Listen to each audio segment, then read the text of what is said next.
ఈరోజు బుధవారం రోజు యాలకులతో ఈ విధంగా చేయండి. యాలకులతో ఇలా చేస్తే చాలు మంచి ఫలితం లభిస్తుంది. అలాగే బుధానుగ్రహంతో పాటు మీరు కోరింది ఖచ్చితంగా జరుగుతుంది. దానికి తోడు మీ సమస్యలన్నీ కూడా పోవడానికి అవకాశం ఉంటుంది.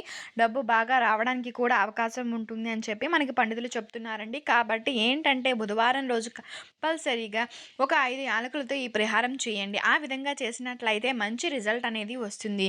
యాలకులను మనం లక్ష్మీదేవి రూపంగా భావిస్తూ ఉంటామండి. అమ్మవారికి యాలకులంటే చాలా ఇష్టం అని చెప్పి శాస్త్రాలు చెబుతున్నాయండి. యాలకులతో పరిహారం చేస్తే ఖచ్చితంగా సిద్ధించి మంచి ఫలితాలు లభిస్తాయని చెప్పడం జరుగుతుంది. కాబట్టి యాలకులతో ఈ పరిహారం ఆచరించండి. దీన్ని ఎలా చేయాలి, ఎలా చేస్తే ఎలాంటి ఫలితం వస్తుంది అని మనం తెలుసుకుందామండి.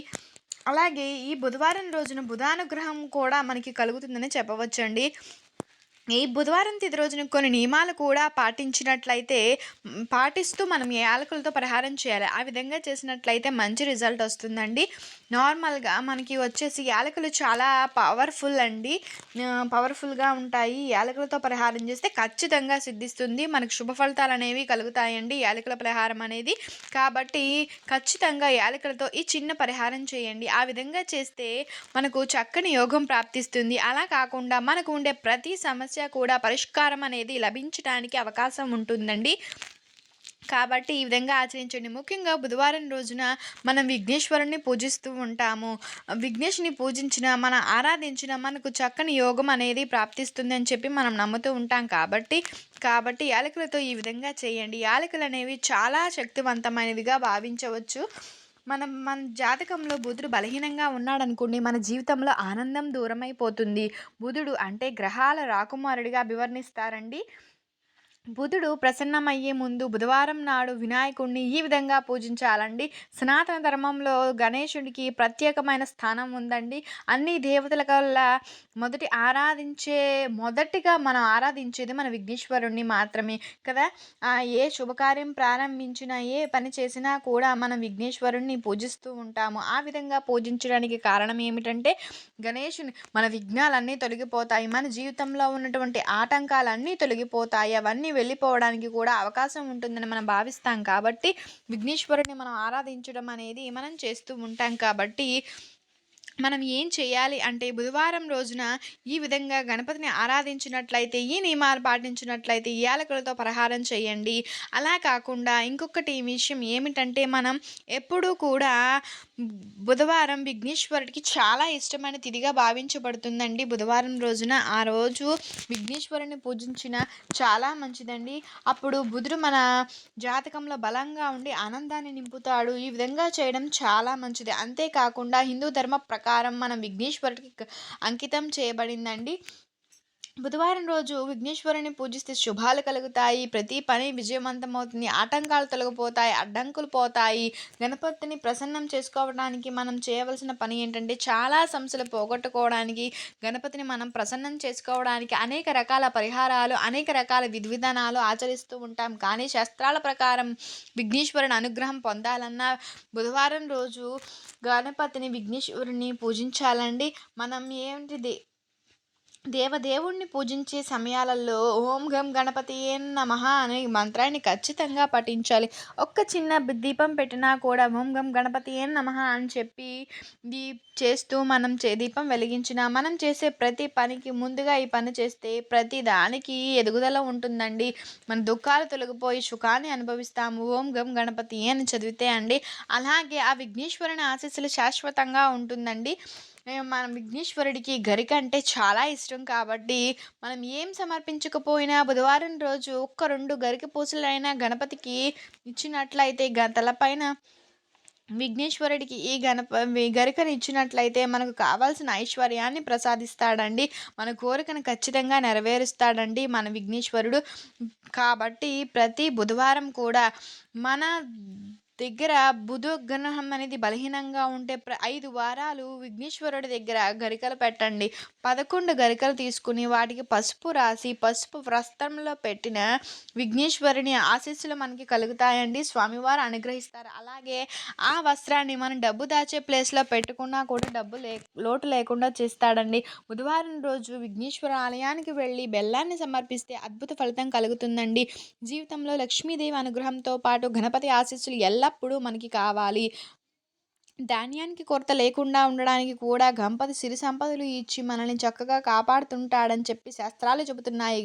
విఘ్నేశ్వరుడికి పసుపు చాలా ఇష్టమండి.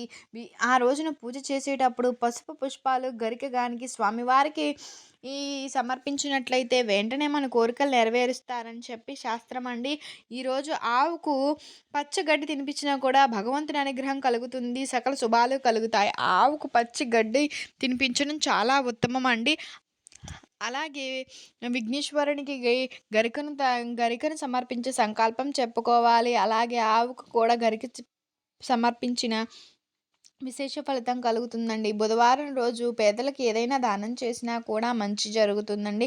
బుధవారం ఈ నియమాన్ని పాటిస్తూ యాలకులతో ఈ పరిహారం దేవుని ముందు చేయండి. మనం ఎప్పుడూ కూడా విఘ్నేశ్వరునికి గరికను పెడుతూ ఉంటాం కదా. ఫోటో ముందు మనం గరికను పెడతాం కదా.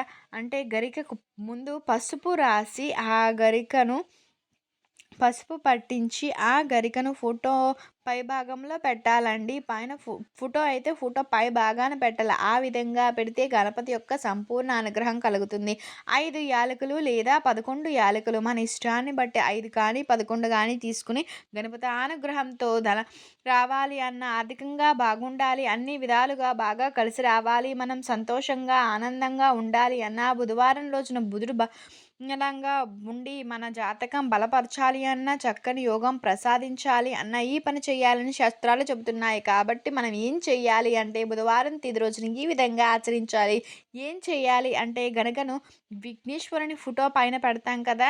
మొత్తం 21 గరికలు కానీ 11 కానీ లేకపోతే 5 కానీ గరికలను విఘ్నేశ్వరునికి పెట్టాలి. వాటి నుంచి 2 తీసుకోవాలండి. 5 కానీ లేదా యాలకులు 5 కానీ 11 కానీ యాలకులు తీసుకోవాలి. ఒక ఎర్రని క్లాత్ తీసుకొని అందులో యాలకులు, చిటికెడు కుంకుమ, పసుపు, గరిక, కొంచెం పసుపు ఎక్కువగా పోసి చిటికెడు కుంకుమ, పసుపు, గరిక, 5 లేక 11 యాలకులను కొంచెము కర్పూరము తీసుకుని గణపతికి సమర్పించాలండి. ఈ విధంగా సమర్పించి సంకల్పం చెప్పుకోవాలి. మాకు డబ్బు లోటు ఉంది, మీ అనుగ్రహాన్ని ప్రసాదించు స్వామి, మాకున్న సమస్యలు తీరిపోవాలి, మనకు సంపద కావాలన్నా మీ అనుగ్రహం కావాలి అని చెప్పి స్వామి వారికి సంకల్పం చెప్పుకొని దాన్ని మూట కట్టేసి గణపతి పుటం ముందు పెట్టి ఆయన రూపంగా భావించి ఆయనకి సంకల్పం చెప్పుకొని ధనం దాచే చోటు దాచుకుంటే డబ్బుకు ఉండే సమస్యలు అనేవి తీరిపోతాయని శాస్త్రాలు చెబుతున్నాయి. గణపతానుగ్రహం కలిగితే ఈ సకల శుభాలు కలుగుతాయి. మనం చేసే ప్రతి పని విజయవంతంగా పూర్తవుతుంది. ఎలాంటి అడ్డంకులు రావు. మనం ఏదైనా పని మొదలు పెడితే ఆ పని మధ్యలో ఆటంకం వచ్చి వాయిదా పడిపోతూ ఉంటుంది. అలాంటి వాయిదా నుంచి మనం బయటకు రావచ్చు. ఈ మూటను కట్టినట్లయితే ధనం దాచే చోట పెట్టాలని రూల్ ఏం లేదండి, ఎక్కడైనా పెట్టుకోవచ్చు.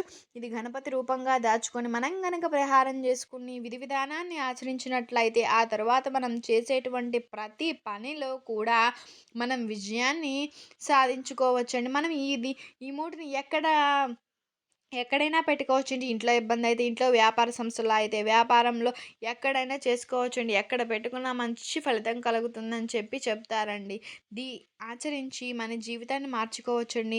యాలకులు కదా గరిక అని మాత్రం అనుకోకండి. వీటిలో పరిహారం చాలా శక్తివంతమైనవండి. మన జీవితం అనేది చాలా చక్కగా మారిపోవడానికి అవకాశం ఉందని చెప్పి పండితులు చెప్తున్నారు. కాబట్టి ఈ విధి విధానాలతో ఆచరించి బుధవారం రోజున స్వామివారికి దీపం పెట్టి ఒక 2 గరిక పూసలను సమర్పించండి. ఆ తర్వాత ఆ గణపతి యొక్క ముందు కూర్చుని ఓం గం గణపతి నమః అని చెప్పి స్వామివారిని ఆరాధించుకోండి. ఆయన యొక్క అనుగ్రహం కలిగి ప్రతి పనిలో సక్సెస్ అవుతుందండి. ఆ స్వామి అందిస్తారు అని శాస్త్రాలు చెబుతున్నాయి. కాబట్టి ఆచరించండి, మీ జీవితాన్ని మార్చుకోండి. మీకు కనుక ఈ వీడియో నచ్చినట్లయితే లైక్ చేయండి, షేర్ చేయండి, సబ్స్క్రైబ్ చేయండి. మీరు కనుక కొత్తగా వాచ్ చేస్తున్నట్లయితే నా ఛానల్ని సబ్స్క్రైబ్ చేసుకోవడం మర్చిపోకండి. Thank you for watching. Thank you so much.